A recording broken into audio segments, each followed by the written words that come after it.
Muy buenas a todos. Hoy vamos a trabajar la filosofía del Renacimiento y la filosofía de la modernidad. En cuanto a la filosofía del Renacimiento, va a ser una época que va a suponer un gran cambio en el paradigma filosófico, porque precisamente se va a producir lo que llamamos un giro copernicano.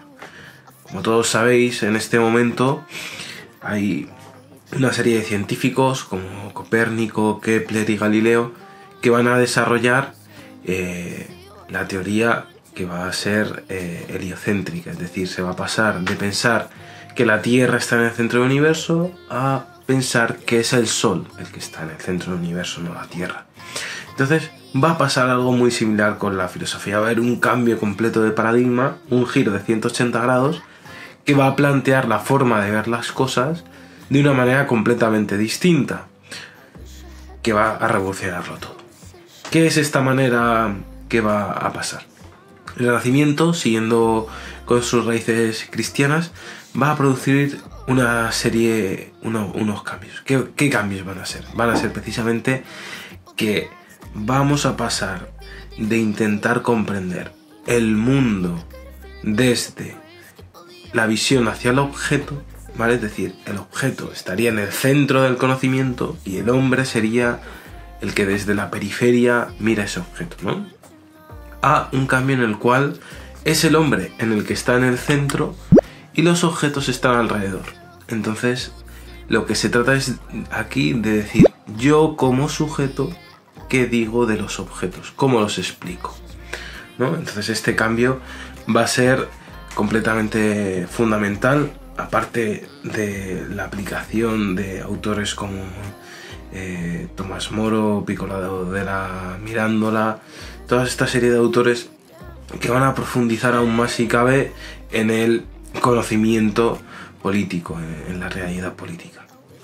Ahora bien, una vez que se sientan estas bases, va a aparecer la modernidad, que la modernidad va también a cambiar no el paradigma, sino va a centrar la cuestión en otro tema, y es precisamente la teoría del conocimiento. ¿Qué es la teoría del conocimiento? Es intentar descifrar cómo conoce el ser humano.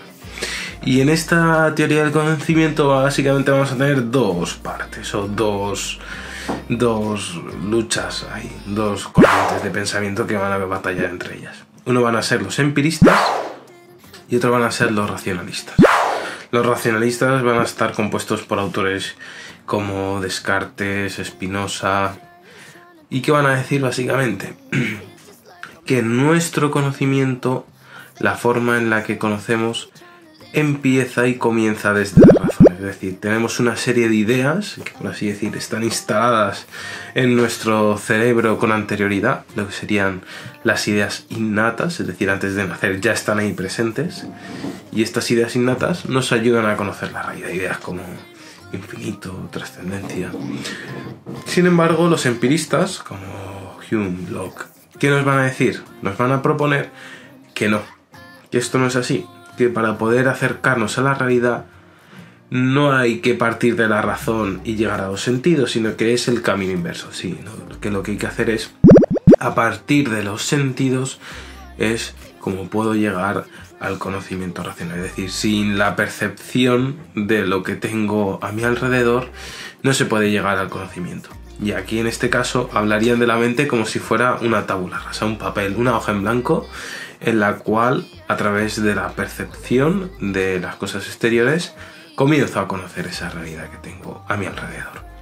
Entonces tenemos estos dos campos de batalla, los empiristas por un lado y los racionalistas por otro lado, ahí en una lucha continua y constante, básicamente, hasta que llega un autor que va a cambiarlo todo, y es básicamente Kant y la aparición del idealismo alemán, que luego va a traer autores como Hegel principalmente, que van a ser revolucionarios. Pero Kant va a conseguir hacer algo que es realmente muy interesante, y es fusionar de alguna manera estas dos corrientes, empirismo y racionalismo, y lo va a hacer sentando básicamente a la razón como si fuera en un tribunal, y le va a hacer un juicio en el cual va a intentar descubrir cuáles son los límites del conocimiento. Es decir, cuáles son esos límites que la razón tiene a la hora de conocer y hasta dónde un conocimiento lo podemos considerar válido y hasta qué punto un conocimiento no sería tal. ¿Vale? Entonces esta es básicamente la función de Kant, estableciendo cuáles son los a priori del conocimiento, que sí que los hay, por ejemplo espacio y tiempo, pero que luego son los sentidos los que sin ellos, sin ese contenido, realmente esos a priori no pueden funcionar. Bien, pues tenemos aquí un poco esta teoría del conocimiento, pero durante esta época hay algo muy importante también que va a cambiar completamente el devenir de la historia y que va a formar prácticamente nuestras sociedades actuales, y son el movimiento ilustrado.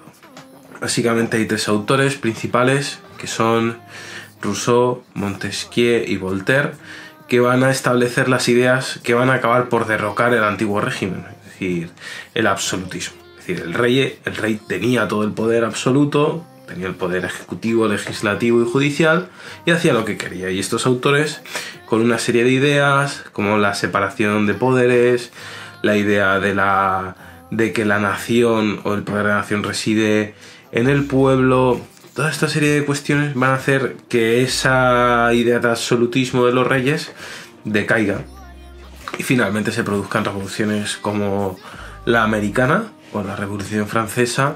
Y bueno, luego ya con Napoleón ya esto se expandirá al resto de Europa y provocará que más tarde o más temprano el resto de monarquías pues vaya teniendo que cambiar su forma de gobernar, básicamente.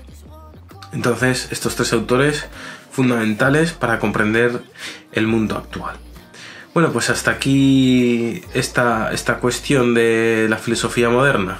Autores muy importantes de esta época que seguramente vais a escuchar, pues recordar sobre todo Descartes, Hume, Kant y Hegel. Por decir algunos, entre ellos hay muchísimos más, obviamente, los ilustrados, los pensadores del Renacimiento, todos son realmente importantes y van a producir este cambio que hemos hablado antes, de cambio de paradigma, y van a producir realmente el mundo que tenemos actualmente. Son las bases de este cambio que se produjo y que hizo interpretar la realidad no desde intentar descubrir qué es el objeto, sino yo como sujeto qué digo de esa realidad. Bueno, pues muchas gracias por la atención y hasta la próxima clase.